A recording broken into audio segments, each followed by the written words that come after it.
So here's an email that I got from Sarah, and I'm going to read this out to you, and we're going to go over her entire business. So it says this: I started my transition from private practice as a mental health therapist to building a coaching business 7 months ago. And all the coaching classes, the coaching, the classes, the workshops and seminars I've attended and worked my ass off in have provided zero coaching clients and zero financial return on my investment of time and money. It is not for a lack of effort or follow through on my end, as the good ill type A overachiever that I am. I complete each coaching assignment and follow through every suggestion, yet nada, zippo, zero, zilch, zip, nothing, zero, nothing. My opt-in has 2,135 visits and only 9 opt-ins. That's a 0.42% conversion rate. I mean, WTF. When I ask, what am I doing wrong? I get answers of theories or statements like do more market research to find the words they're using. If I do more market research, I'm going to lose my damn mind. I need specifics. Tell me what to say. Tell me how to fix this.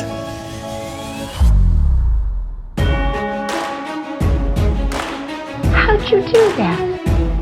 I see that success is not something you pursue, it is something you are. All right, so we're gonna go over everything. I'm gonna tell you how to fix this. Well, it's really simple. You got to do more market research. Just kidding. Let me show you what she's doing. All right, so this is what the opt-in currently looks like, and it looks like this. Okay, so sends an ad, sends them here.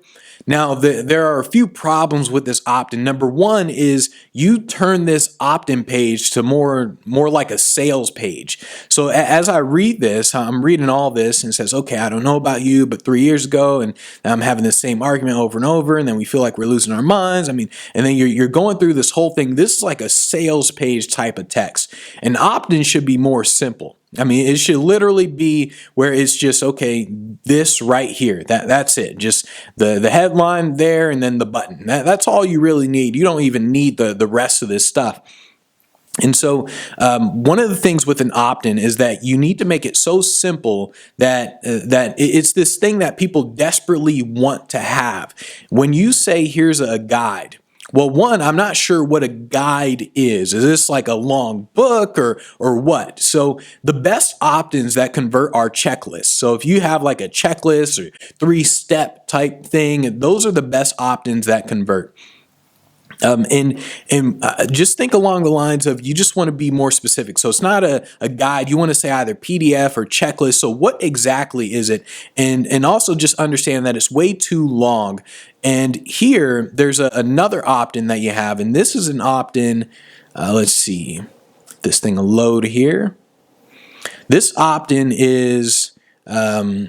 this is the type of opt-in page that you want to actually have. So right now I see that you're using lead pages. So if you actually use a lead page like this, and this top bar wouldn't be here, but notice how simple this thing is. I mean, it's just this. It's just the background, and then there's the headline, there's text, then click here, you would click here, and then the opt-in bar would pop up and they would simply opt in. It's very clear, it's very simple, and it just says, hey, you get this thing.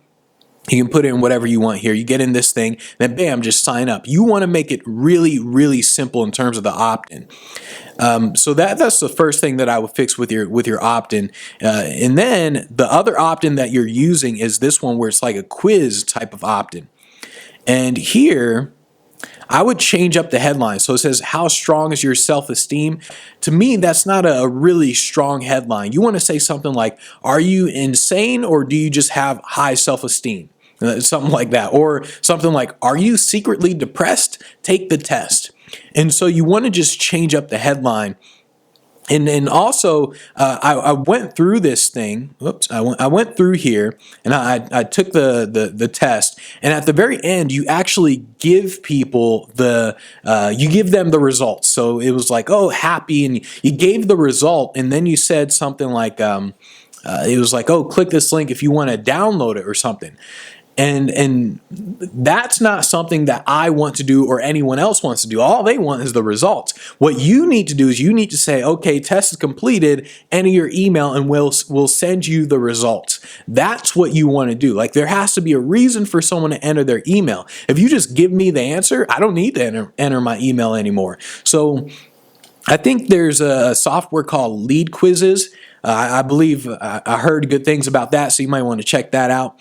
But yeah, that's what I would change with that as well. But I'm not sure how strong those are as lead magnets in general. A lead magnet, you want to think in terms of a lead magnet as being something really simple, like a checklist, something that people can consume just instantly. If it's a long book, that's not something that people can consume instantly. They got to read this whole book. They got to go through this whole thing. It just takes forever. Whereas a checklist is just bam, I could just consume it just instantly. So if you said something like a 3-step checklist to stopping arguments with your spouse, like, do these 3 things and then your spouse will stop arguing with you.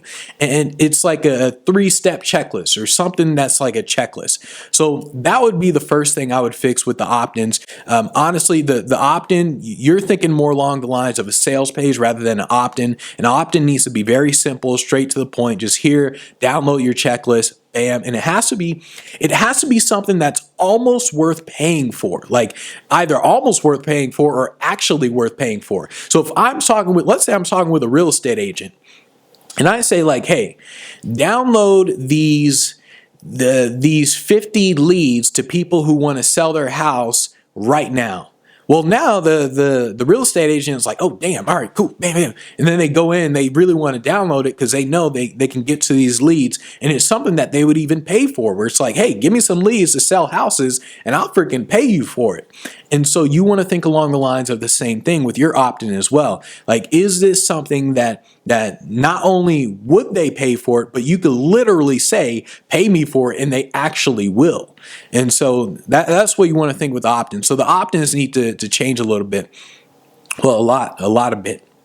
Then the next thing that Sarah's working on is the email campaigns. And since you didn't send me the exact email campaigns, I don't know your sequence. I couldn't really help you with that part. But the thing with the email campaigns is you just need to make sure that you have a process and make sure it's called a cadence, where you understand step 1, I'm going to do this. So step 1, I'm going to send this email out. Then after they reply or they don't reply, I'm going to do this. And after this, I'm going to do this. And it's a cadence. It's an entire process. And that's what you need to have built out.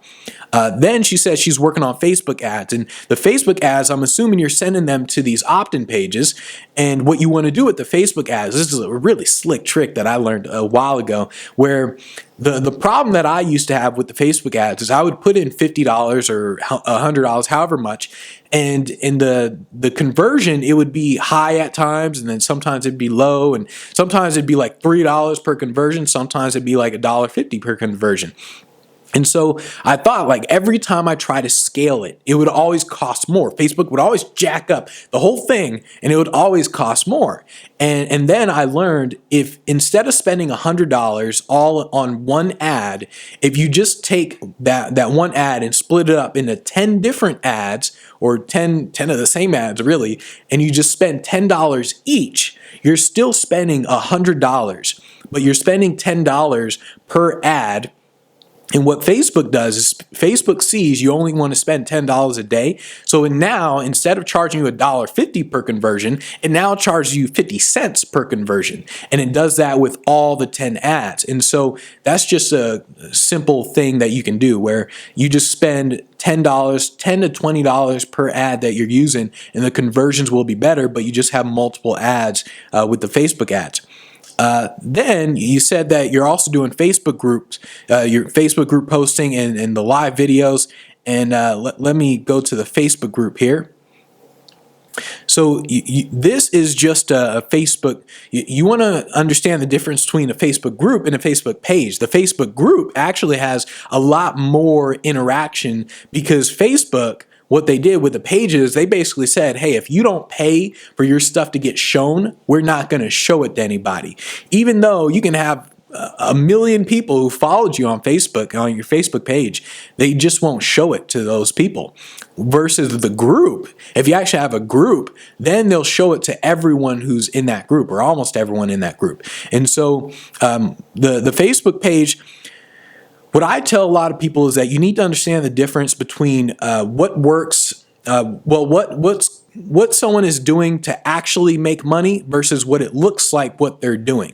And Facebook pages and Facebook groups, that's not where the money is made. The money is made in the Facebook advertising. That's where the money is made. It's made in the things that you can't see. And so a Facebook page, to me, that's kind of just like secondary. It's just, okay, let me just post some videos and here you go. It's kind of just secondary. It is not where your money is made, and it is not where you should be focusing all your time on. Your time should be focused on things like Facebook ads. So the next thing is that you said you did, you applied for different speaking gigs. You applied for 4 gigs in 2016. First thing I think of is, why didn't you do more? Like 4 gigs, come on, you got to do more than 4. You got to apply for way more. I mean, you got to be doing like 50 a week, a minimum. And even then, it's more like 50 a day, really. But all right, so you applied, and here's an example. You did the BlogHer event. And here's the agenda for their event. So I go to their website, okay, and then you sent me what you actually sent them. So let's look at that. So first, here's their criteria. Their criteria, number 1, they said be crystal clear about your session idea and get to the point. They said get to the freaking point. And so here's what you said when you applied. You said, basically, it's you're talking about unhealthy levels of stress, both at work and home, and you gave 2 paragraphs. When I think of get to the point, I think of 1 sentence, 1, maybe 2 sentences. And people who keep talking, that to me, that's probably why they put that in there, because a lot of speakers especially, they tend to want to go on and on about their story, and they want to go on and on about all this stuff and everything. So when they say get to the freaking point, they're like, look, just give me the thing in 1 or 2 sentences. That's what they really mean. And so here you said one of the things that you're going to talk about is transform your stressful shit show into a personal mojo using the Stonehenge of self-esteem pillars and all that. So there's a couple things with that. When a lot of people say, so you said transform your personal, all that. So I think to myself, what do you even mean? Like, what does that mean when you say transform your stressful shit show into your personal mojo using the Stonehenge of self-esteem? I'm thinking, like, what does that mean at all? And a lot of people, a lot of speakers nowadays, they look at someone like Tony Robbins, Les Brown, Brian Tracy, the way these guys used to talk. The way these guys used to talk in the past is gone. I mean, it's completely gone. You don't say things like, "Oh, we're gonna work on the innovative ways of your mind and transform your mind into the new reality." Like you don't talk like that anymore. People aren't talking like that. If you're not specific, you've lost people. So you need to get more specific. Otherwise, people think you're just speaking fluff. And so if we look at the agenda here, so, we look at everything that you said. So what you said as you pitched them, you said, okay, your title was taking you from hot mess to performing your best. Your title is more of like a tagline. This is just like a tagline. And once again, to me, it's like, what does that even mean? Taking you from hot mess to performing best. Yeah, I mean, well, of course, anyone can kind of figure out what it means, but look at your tagline, your title versus theirs, the ones that actually got picked. So the ones that actually got picked are things like live broadcasting and storytelling platforms. So Instagram, Snapchat, Facebook Live, and more. That's very clear. It's like, okay, if you want to film, go to this session. Another one, it says you can travel the world right now regardless of your circumstances. So it's like, okay, bam, I can travel the world. Let's see. Let's scroll down here. Book publishing. That's another one that they're talking about. That's very clear. Hey, if you want to write a book, come to this thing. Let's see. Another one. Improve your video skills and production value. That's very clear. If you're recording video, Improve your skills in terms of recording video. So they're very specific in terms of the actual things, the actual topics that they're going to talk about. And that's something that you want to do as well in terms of being very specific with what you're going to talk about. I mean, they said hands-on podcasting lesson, record, edit, and post a mini podcast. As very specific compared to taking you from hot mess to your performing best. So you want to think along the lines of being extremely, extremely tangible with whatever you're talking about when you're selling. If you're not tangible, you're speaking fluff. And when you're speaking fluff, people don't listen. So just think very tangible. I can see from their perspective, I can see that they think you didn't grasp what their audience is or who their audience is. And so their audience is more business related. That's why all the titles on the BlogHer agenda, all the titles for the events for the speakers, they're all business related. It's like, hey, here's how you improve your video stuff. Here's how you do podcasting and all that. It's all business related. And because yours didn't seem business related, they didn't pick you. It's really important that you don't confuse your content with how you sell that content. So when people essentially say, what do you speak about? You want to think in terms of they're asking you essentially, how does this fit with my audience? So when someone says, what do you speak about? What you need to answer is, how does this fit with my audience? That's what you need to answer with that. An example of what you could have said instead of saying, instead of saying taking you from hot mess to performing best, what you could have said is the link between confidence and $1 million business. Like you could have said something like that. That would relate more specifically to their event, and it goes well with your self-esteem type of presentation. And you want to think, okay, a lot of people, they say like, oh, they haven't contacted me back. And I made a video about this a while ago. Why haven't you contacted them? You need to contact them. It is not their job to follow up with you. It is your job to follow up with them. So don't wait for other people to follow up with you. You go talk to them. If they don't answer, you send them another one. They don't answer, send them another one. If they don't answer again, send them another one again. Say, listen, I'm not going away until you freaking talk to me. And so it's better to get a no than to not get an answer at all. So it's not their job to follow up with you. It's your job to follow up with them.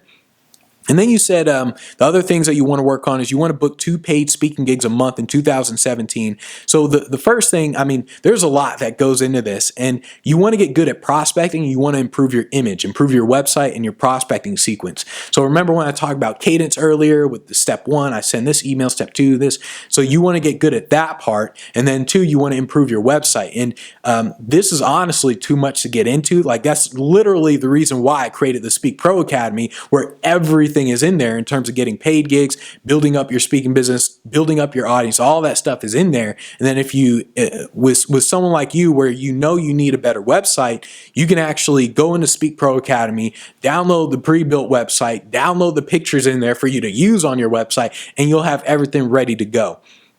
And then the next thing that you say you want to improve is you want to improve your signature program, your do-it-yourself version, to generate passive income. And then you said, here's the sales page. So let's take a look at your sales page real quick. This thing load. All right. So when I look at this sales page, there's a lot that I see with the sales page. First thing that I always think about with all websites is you have to look like you're worth paying for. So this product that you're selling on this sales page, you're charging $1,000, $997. When I go to this sales page, it doesn't feel like $1,000 sales page. I mean, it doesn't have that look. It's like, interesting. And so you want to have a very slick, nice looking sales page. I always recommend Optimize Press. Optimize Press is really good. It's very simple to use. In terms of building sales pages, you just want to have just a simple headline, just bam, just a headline, and then you go from there with the copy and all. I mean, there's all these courses on sales pages, but when it comes to sales pages, right now you have a picture of you on the sales page, and I think to myself, like, why? Like, It's not about you. It's about me reading this sales page. Like, what problem do I want to solve? So why would you have a picture of you on this sales page? You have a picture of you on your website, not on a sales page trying to sell a program, especially a 997 program. If anything, you can have a small picture at the bottom that talks about your credibility. It's like, oh, about so-and-so. But you don't just have a picture there just to have a picture. And so the sales page needs some serious work. And I really just recommend just getting optimized press and even hiring someone to build out your sales page for you. But that's what it comes down to with the sales page. And then you said that you also want to run your signature group coaching program 4 times a year with at least 20 participants each run. And then you said, okay, here's your sales page for that. If this thing will load. All right, so once again, as I look at the sales page, once again, you have your picture here, and I just see like, oh man, like once again, it's like, why is your picture there? I mean, this is a sales page where it's all about me. I want to get coached. I want to do this thing, but you have your sales page there. I think this is maybe the 997 one actually. But either way, your sales pages need to look good from a design standpoint, and Optimize Press and do that for you. And then from there, it looks like you understand your audience really well. So from there, it really just comes down to having a good layout with the sales page. So that's what I would say with those. And then you essentially said that you want to be done with the one-on-one services. So that's good. But overall, you're doing way too much. You want to do all of this stuff. But what's happening is you're doing way too much, and you're trying to build your entire business. You're trying to build your business like this. So let me see. All right, let's do this. So there's one thing that you want to get paid gigs. You want to do your coaching thing online, do like group coaching, and then you want to essentially build your list. So there's 3 things, and what's happening is this. So let me see if I can get this. So your paid gigs, you're working on that, and you're going a little bit. So the end goal is over here. The end goal is right here. And you're doing the paid gigs, you're working, but then you stop because now you want to do coaching. So you work. Okay, stop there. Now you want to get some Facebook ads. So you go, stop there. Then you go back to paid gigs. You go, up, stop there. Then you go back to coaching, up, stop there, up, let's do some Facebook ads, up there. And you never get done with any of them. You never get all the way over here. Versus if you just said, all I'm going to do is paid gigs. That's the only thing I'm going to focus on. You would get everything done. Bam, you're done. You're good to go with all the paid gigs. Then you'd say, okay, I'm going to build my list for Facebook ads. Then you go back over here. Bam, you're done. And because you're doing too much, you're not getting anything done. This is the perfect example of doing the right things, but not doing those things right. Everything you're doing is technically right. Facebook ads, you sending out emails, you having the sales page, all of it is technically right. But it is not being done right. The sales pages need to be better. The optimized press, the opt-ins need to be better opt-ins. Everything needs to be done right. And the only way you're going to do it right is by focusing on one of those things at a time, get it down, then move on to the next thing. And so the way you're going to rework your coaching business is essentially say, okay, let me have a good lead magnet. So let me have a good opt-in. Just an opt-in, just get that down. That's it. Then you say, okay, let's do the Facebook ads to make sure the opt-in is actually working, make sure it's converting. Okay, got it, it's converting. Now let me do a webinar. That way I can actually get people to buy stuff. And bam, once you get people to buy stuff, then bam, now you can create follow-up content. You can have like videos and everything like that. But you're only doing one at a time. If you try to do all of them, if you say I'm going to do a lead magnet, then let me buy some webinar software. Let me create some video stuff. When you try to do all of it all at once, you end up getting nothing done really well. So essentially, you're doing all the right things. You're just not doing those things right. And so you need to focus, get focused. I always recommend the book, The One Thing. Just read that, consume it, just sleep with it if you have to. It is a great book. And that's essentially what I would do to change up your business, to fix everything. Just understand, like I say, you're doing everything right. You're just not, well, you're doing the right things. You're just not doing them right. So get focused on one of those things, get it done, and then wham, bam, thank you, ma'am, you're good to go.